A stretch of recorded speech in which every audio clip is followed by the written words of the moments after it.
Hey, what's up, you guys? Bloody Jacob here to bring you my weekly review of Shameless on Showtime. This week we've seen Season 7, Episode 3, which is called Home Sweet Shelter. This isn't going to be a very long video, but I still do enjoy talking about the show each week. You know, it's become like a staple for me when it comes to watching shows. And it's still kind of weird for me not to be able to watch episode after episode. It's weird for me to have to wait a week in between now. But I think it's a show that definitely deserves, the promotion and such. I think it's a show worthy of covering. Although the show is starting to sort of, tire me out a little bit. I'm getting a little bit bored of some of the stuff that's looping over and over again. When it comes to certain mistakes and such, and Frank not really changing. But still, it's a well-acted show. It's still a very fun watch. Emmy Rossum, Karen Monaghan, Jeremy Allen White especially continue to knock it out of the park acting-wise. And it's definitely a show I think is worth seeing through to the end, whenever that is. I don't know if they're going to go another season or two after this, maybe, we'll see. But I did like this episode. Of course, Home Sweet Shelter does refer to what Frank was up to this week, with, of course, trying to make a new Gallagher family, as he took a bunch of them from the shelter around, trying to come up with various schemes to keep them together and give them food and a home and stuff like that. So he picked out this woman who he met previously. He sees her as this new Monica. She even smells and tastes like her, apparently. And then he got like a new Lip, a new Ian, new Debbie, and new Carl and stuff like that. And then you also have this larger type of woman as the new Fiona, which of course is meant to be the probably the biggest knock on Fiona that Frank could really come up with there. And this part of the episode is okay. It's more of Frank's usual shtick, really. And it is getting a little bit old, though. We've seen Frank act the same way for seasons now. We could have seen him doing this type of thing probably in the first season, and it would have made sense in a way when you think about it. But Frank's just disowning the kids more than ever now, and this is just his way to sort of start over in his mind. So that part of it was okay.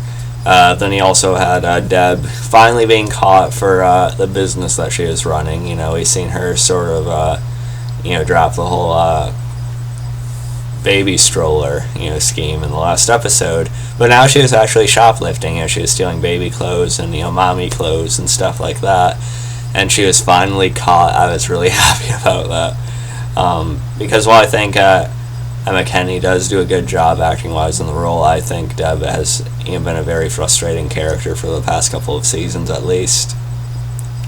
And so to see her actually finally get caught, I think she should have been caught a while ago, but it was good to see this. And when she is caught, Fiona, of course, is contacted because she's her emergency contact, and this sort of, seems to be like the last straw of it for Fiona.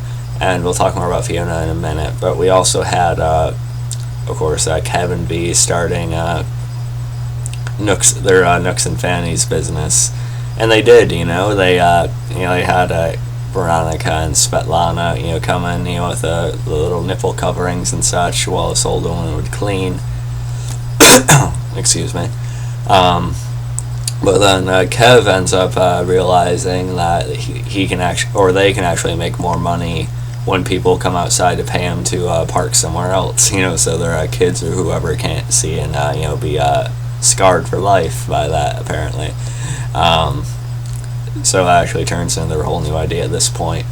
Although I don't think there would be that many people that would come out for them to make such a fortune either. I don't think there would be that many people that would pay that much either. I don't know.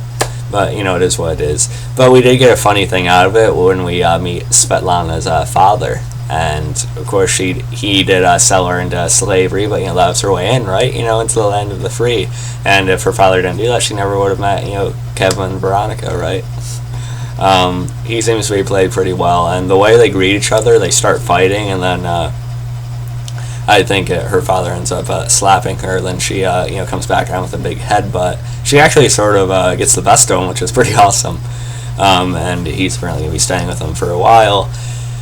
And then he just casually walks down Veronica in the shower and steps in with her and such. So, but the Svetlana part of it's fine, but I don't really need someone interfering like that with B's business. So that part was good. Then we had Lip, dealing with his internship. He's starting to really, the grunt work is starting to really get to him. He doesn't really want to do all that for everyone, even though it could apparently lead to a more prosperous future.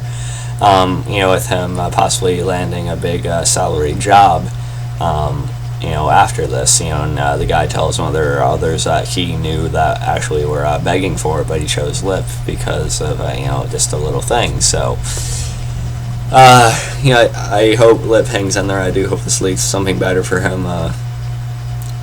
I do hope by the end of the series, I've said this before, I do hope Lip does eventually succeed and let himself succeed. But we'll see. And of course, another little point of the episode is that Luther chased after Carl after thinking that he had given his daughter gonorrhea. But of course, Lip and Ian managed to get into Carl's head that if Carl got tested and he doesn't have it would have to be someone else that gave it to her. And Carl ends up seeing that Dom is cheating on him, and he shows a video recording in the form of him being negative for it to Luther, and then they bust down the door and then probably arrest the guys and such. So he's a pretty strict father for sure. But you'd understand it though, definitely. And then what was probably one of the best parts of the episode was Ian's side of things this week. It was all dark comedy antics as usual, besides Ian and Fiona's stuff. And Ian's stuff, he sort of hits a wall again, and he tries to help out, a schizophrenic. And he ends up deciding to release her in the ambulance, and she ends up getting out and actually getting hit by a car. And so Fiona has to come down as his emergency contact to help him, and he's having sort of one of his downward spirals again, which is very sad to see. But Cameron Monaghan really acts it out very well, very realistically, I think. We get a really good scene between Lip and Ian of Lip sort of helping him out with it and sort of making him see what it actually is, and how good Ian can still be, really. And Lip even admits that he wishes he would have went into rehab sooner, so he sort of got that parallel between the two of them and such. And Lip does say that he has Frank's genes, but they're probably not quite as bad as Monica's, which is true. Two very different types of demons, of course, but Monica's is probably a little bit more deep, I think. And then with Fiona, with all the emergency contacts and such, this causes Fiona to really try to take a stance on her independence. She has been caring for these kids for quite a long time. Although Lip's taken a lot on his shoulders in recent seasons, and the other kids have sort of sprung off a little bit more lately. She's wanting to take charge of her own life again, and when she sees this woman's story who is trying to shut down Patsy's Pies and how she came up from just hardly any education, and so she lays it out on the table that they have to contribute a certain amount of money each week. In order to stay there, they have to sort of be adults too. She can't provide for them all the time anymore, and she wants to focus on her life and making something of herself, which she says she can do to Lip. Lip, an arrogant piece of shit apparently. And how do I feel about that? I'm a little bit mixed. I'm all for Fiona, finding success and happiness and such. But she kind of signed up for being responsible for these kids, around season 3 or so.